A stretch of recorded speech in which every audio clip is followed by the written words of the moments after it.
Greens again. I beg to move this House to now adjourn. The question is that this House do now adjourn. Claire Young. Thank you, Madam Deputy Speaker. I want to start by setting the scene. The A432 M4 overbridge forms part of a key route from my constituency into Bristol. It was erected in 1966 when the M4 was built, and it's a post-tensioned concrete bridge. That is, it has high-strength steel tendons in ducts within concrete, to which tension was applied after the concrete was set, before they were anchored in concrete, and the ducts filled in with grouting. I'll come back to the problems of such bridges later. But for now, the key point to note is that it usually takes around 16,000 vehicles a day over the motorway to the Wickwick roundabout, where you can continue on the A432 into Bristol or take the A4174 Ring Road. I say usually because in June 2023, National Highways closed the bridge with 48 hours notice to South Gloucestershire Council, of which I was leader at the time. In December 2023, after 6 months of investigations, National Highways announced the bridge would have to be replaced and could not reopen in the meantime. And that would take 2 to 3 years, backdated to June. At one point, the end of 2025 was being mentioned, but that has become the spring of 2026. This is having a massive impact on local residents. The official diversion is long, so many of the 16,000 vehicles are ending up on local country lanes like Henfield Road, Ram Hill and Down Road. Even part of the official diversion route is only a C-class road. The council has put in extensive measures to improve traffic flow, but roads are taking loads they were never designed to take. This is resulting in long queues, in residents being unable to get out of their properties safely or at all. It's leading to more potholes and the edges of roads breaking up. HGVs are using the roads that have weight limits, and there's no enforcement to stop them. Henfield Road and Ram Hill are in a quiet lane scheme where walkers, cyclists, horse riders and drivers are supposed to share the roads respectfully, but that isn't happening. It's also exacerbated flooding on Henfield Road, and with high levels of traffic, water is being pushed onto people's properties.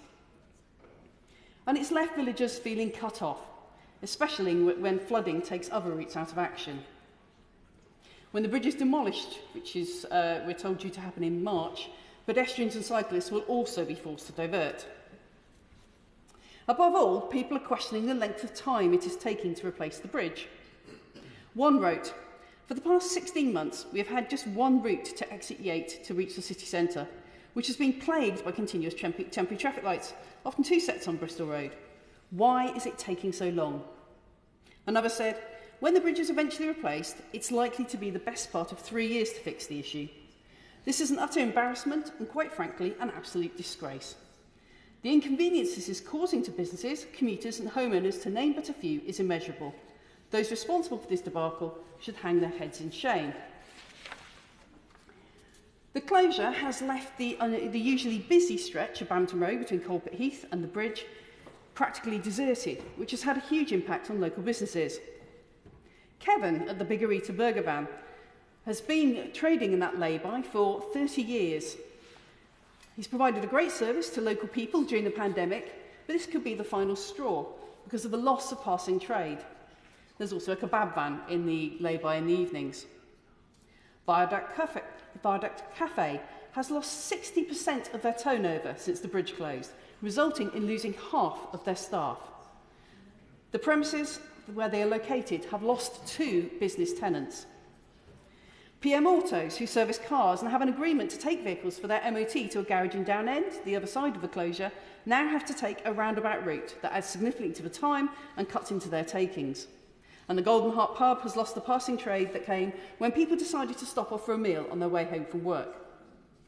Heritage Sheds and Fencing have complained that potential customers are not sure that they're still open, so again, they are losing trade.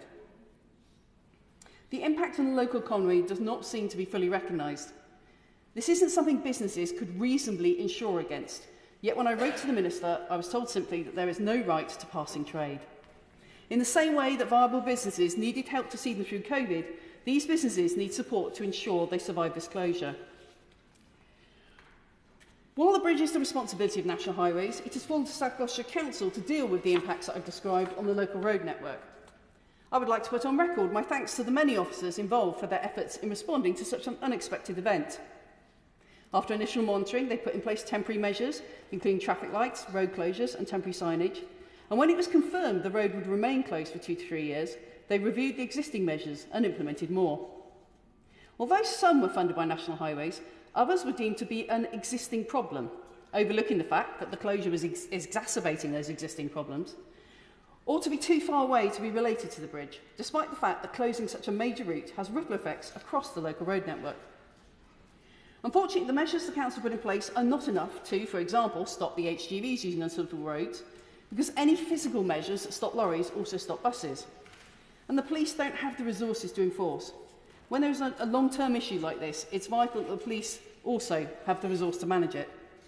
And I'd also like to highlight the impacts on other public services, carers, waste lorries and so on, all having to take longer routes. And during this time, the Council were dealing with extensive communications from the public and liaising with National Highways, the police and bus operators, which was a significant drain on resource in itself. One thing I was determined to do when I became leader of South Gloucestershire Council was to improve communication with our residents. In the case of the bridge closure, that meant doing video updates where we put residents' questions to National Highways officers.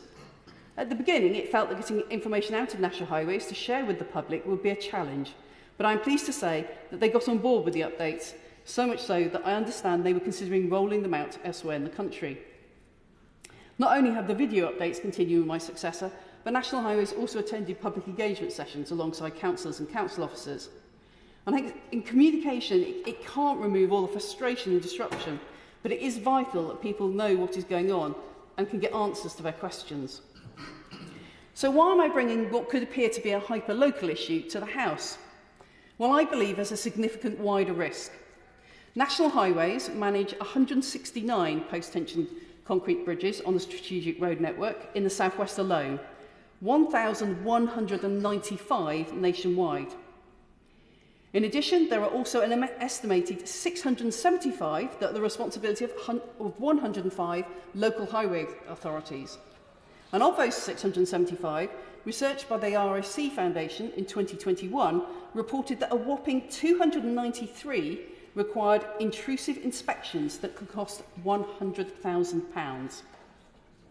Now, CS 465 Management of Post-Tension Concrete Bridges, a document I'm sure we're all familiar with, says in its introduction that tendons can be vulnerable to corrosion and severe deterioration where internal grouting of tendon ducts is incomplete and moist air, water and contaminants can enter the ducting system.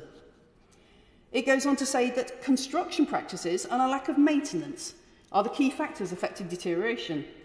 In the case of the A432 bridge, they discovered when they drilled through to the tendons that the grouting was missing. CS 465 also explains that the problem with post-tension concrete bridges is that safety-critical defects in post-tension concrete are typically hidden, very difficult to detect, and may result in a brittle mode of failure. Unfortunately, you just don't see external signs, so visual inspections alone won't give warning of imminent collapse. But intrusive investigations can be expensive and potentially damaging. A further problem is if you do identify a problem, these bridges have to be removed very carefully, as the tendons are under tension. If you think about what happens if you release a taut elastic band, you can see why this would be dangerous. With many bridges having been built during the height of the motorway building in the 60s and 70s, it is entirely possible that this sort of major disruption is coming to many other communities across the country. So I come to my ask of the Minister. Firstly, given the high-level disruption and the dismay locally at the length of time the work is taking, will the Minister work with National Highways to try to bring forward the reopening of the road? Secondly, turning to that wider issue, what reassurance can the public have that all the thousands of post-tension concrete bridges in the UK are safe? What is the plan for ensuring this? And has it been reviewed in the 19 months since this bridge was discovered to be failing? How will lessons be learnt from this experience to reduce the time needed to replace other bridges that are identified as failing? Will the Minister review how residents and businesses are supported and compensated when national highways inflict significant disruption on them for an extended period? Will he also look at how the local highway authorities help to manage its road network when impacted by a national highways closure, and how the police are resourced to help them to do that? Will he review how the assessment is made of which measures should fall within the costs ascribed to national highways, whether an existing problem is being worsened by a closure, how widely the impact is recognised, so that local highway authorities are not left with huge bills? Will the Minister look at the approach taken to communications in this case and work with National Highways to ensure initiatives such as the video updates are rolled out to other incidents to ensure timely communication with the public? And finally, I have previously spoken in this House about the financial challenges facing local authorities in simply trying to maintain basic infrastructure, even without additional problems such as this road closure. Will the Minister commit to giving South Gloucestershire Council the money it needs to restore the damaged roads when the bridge has reopened? Thank you. Claire Hazelgrove. Thank you, Madam Deputy Speaker, and I welcome the debate from my honourable friend and neighbour over in Thornbury and Yate, although I would have also appreciated notification about the debate, given the fact that this bridge also does sit within my constituency and impacts my residents in exactly the same way as it does hers every single day. And I completely agree with the challenges that have been outlined today and described, because the delays in being able to get from work to home or to a doctor's appointment or something else are very real and are a challenge that people are facing. As the leader of the council at the time when the big challenges with the bridge were discovered, and National Highways thought that they needed to truly intervene to close the bridge, and because things had got to this stage. Obviously, the Honourable Lady has deep insight into the challenges around that time, but I really would welcome the work that herself, but also others there, including our fantastic co-leader Ian Bolton, who was co-leader of the council at the time, have done, along with officers within the council, to do all that they can to mitigate the challenges of this bridge closure. I work with them closely and get regular updates as well. I'm very grateful for that as a constituency MP. That close relationship between the council and us is what our constituents want to see. They want to see us working together in South Gloucestershire. They want to see us and the council leaders working together as well. I'm fully committed to that as well. I think it's important to note that while there are absolutely these delays, and while we wish the bridge could be open soon, I certainly would echo that desire, I completely also understand that National Highways have brought about this work as quickly as they can, and we do seek to communicate that also, as I do as an MP, with residents so that they know the hard and fast work that is being done, because National Highways do recognise the importance of this bridge, how important it is as an artery across and between our communities, and also for people to get, as I say, whether it's to work or to even see family members. And the Honourable Member beside me here for North Somerset knows this bridge and the situation quite well as well, having lived just at the side of it as well for a long time, so can attest to the delays and the challenges that it does cause for hard-working families and individuals across our community. But again, to that point, I think a lot of people locally do recognise the challenge, but also the ambition that's being led now by the council alongside National Highways in trying to make sure that the bridge that is then brought forward, the new bridge, is a bridge that can serve our communities in the way that it needs to for the long term. And I think that's a really positive thing. The work that's being done to consult, and was done for a long while to consult, and look at the ways to bring in active travel measures and offer more opportunities to do so, will actually serve our communities well in the long term. So while I hear and absolutely echo those challenges, and my residents share them with me as well, and I really do understand the challenges that people are facing, I'm also optimistic about the long-term future of this, and hope that it can be an example of the good type of bridges that we want to see elsewhere across our country. So with that, Madam Deputy Speaker, I will leave it there for now, but wanted to share those additional factors that I think are important, and also the views that local people have as well, certainly from this side of the bridge as well. Minister Simon Lightwood. Thank you, Madam Deputy Speaker. It is a pleasure to respond to the important points raised by the Honourable Member for Thornbury and Yate, and of Filton and Bradley Stoke's contributions just now during this evening's debate. I'd like to thank the Honourable Member for securing today's debate to discuss such an important matter, which is the replacement of the A432 Badminton Road M4 overbridge. Safety on our roads is of utmost importance, and that is why the Government has announced that it intends to publish a new road safety strategy, the first in over a decade. Work is already underway on this. The maintenance and renewal of vital structures on our roads is also of utmost importance and contributes to the safety of everyone that uses the strategic road network. I note from the Honourable Member's efforts to secure a debate on this subject that she is indeed a strong advocate for her constituents, businesses and road users, as is the member for Filton and Bradley Stoke, and have been extensively campaigning to see improvements on and to see how quickly this vital structure over the M4 can be replaced with minimal impact on local people and businesses, and to protect the safety of everyone who uses it. Our strategic road network is the backbone of our country's economy. With 4,500 miles of motorway and major A roads, it connects people, builds communities, creates opportunities, and helps the country to thrive. Although it only makes up 2.4% of England's overall road network, it is the most heavily used and carries a third of all traffic and two-thirds of all freight. Investment in our strategic road network is through the Road Investment Strategy process, which is focused on creating a road network that is safe, accessible and reliable for all road users and addresses its impacts on those who use it and live near it. This Government is committed to putting road transport at the heart of our mission-driven government, transforming infrastructure to work for the whole country, to unlock growth, promote social mobility and tackle regional inequality. The Honourable Member may be aware that locally managed roads make up 98% of the road network, and almost every journey starts and ends on a local road. We understand how critical it is to keep the local road network functioning, as this promotes growth locally and nationally and has a daily impact on the lives of millions of people. Where these local roads interact with the strategic road network, we aim to ensure that it is seamless and that there is minimal impact to local people and businesses while recognising safety needs. Turning on to the ongoing closure of the A432 M4 overbridge, it has been closed since July 2023. Following a detailed structural survey conducted by National Highways.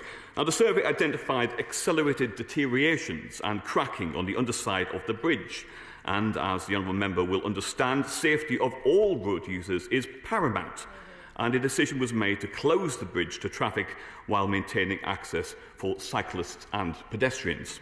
I understand the concerns the Honourable Member may have due to the length of the closure, but I want to highlight that this is a complex scheme that has involved numerous specialists, including utility providers, in preparation for the demolition to begin. The demolition is planned for March this year, with a new bridge planned to open for motorists early next year. I've listened to the Honourable Member's call for the work to be expedited, and I can assure her that National Highways have already worked hard to accelerate many of the activities that support the replacement to ensure the bridge is available for the community as soon as possible. Indeed, in talking to National Highways, normally a project of this scale would take around 5 years. We're actually looking at 3 in this circumstance.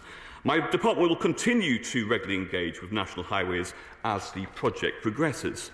I'm sure the Honourable Member will understand that National Highways has no intention of inconveniencing road users, but they accept that due to the nature of this type of work, and especially where there is need for a road closure, some level of disruption will be unavoidable. I understand the concern when there will be a period when no crossing of any kind will be possible over the M4 on Badminton Road. As I mentioned in my opening remarks, the Honourable Member is indeed a strong champion for local businesses in her constituency and has called for compensation due to the impact of traffic diversions. National Highways provides compensation as required by legislation across its projects and schemes.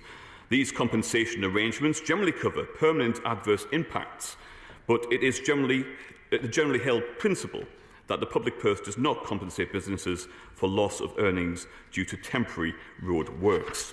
National Highways has worked with South Gloucestershire Council in funding and implementing the traffic management they require on their network. Mitigation provided included significant volumes of static signing, variable electronic message signs and temporary traffic signals. The diversion routes used during the A432 closure have been agreed with the Council and are the optimum routes available. The Council will have considered the impact of the reassigned traffic, its implications and the limited alternatives that were available on their network. Nonetheless, I do understand her views on the impact of increased traffic may have on local roads that are not designed for heavy traffic volumes. However, the strategic and local road networks each use one another when diversion opportunities are for mutual benefit. I want to assure the Honourable Member that National Highways will continue to work with South Gloucestershire Council to ensure that works are completed efficiently and to mitigate as much as practically possible the disruption caused by the closure of this bridge. This includes working with South Gloucestershire Council to refine the traffic management arrangements on local roads. I want to take this opportunity to affirm that National Highways has a robust inspection regime, ensuring that the delivery of a safe and reliable motorway and trunk road network in England. It has a programme of structural inspections, investigations and assessments to ensure potentially vulnerable structures are identified, safeguarding measures adopted and maintenance works are programmed and prioritised. National Highways inspects all its bridges and other structures in line with the published guidance in the Design Manual for Roads and Bridges. This includes general visual inspection every 2 years and more detailed principal inspections every 6 years, which identifies and records defects in reinforced concrete, steelwork and other construction materials. Where necessary, further investigations, which may include material tests, are undertaken to establish the extent, severity and specific causes of the defects. If maintenance works are required, they are prioritised and the necessary repairs are carried out to ensure that the structure remains safe and fit for purpose. National Highways applies any lessons learned on such challenging projects across the organisation as a standard practice. However, it's worth mentioning that inspection is based on standards set out in the Design Manual for Roads and Bridges. Now, protecting the safety of all road users will always be a priority of this government. Road safety is a shared responsibility. It's important that we all recognise the part we can play, as it cannot be achieved in isolation. Disruption will occur when action must be taken to address safety issues on the network, but we also acknowledge that maintenance of our roads ultimately benefits the whole community. I want to thank the Honourable Member once again for securing this debate and the contributions of the member for Filton and Bradley Stoke, and for all the important points raised this evening, and for the campaign it has taken on behalf of the constituents. I would like to reassure her that I take this matter very seriously and will aim to continue the conversation to see what we can achieve to provide a positive outcome for road users in the short and long term. The question is that this House do now adjourn. As many as are of that opinion say aye. Aye. The ayes have it. Order, order.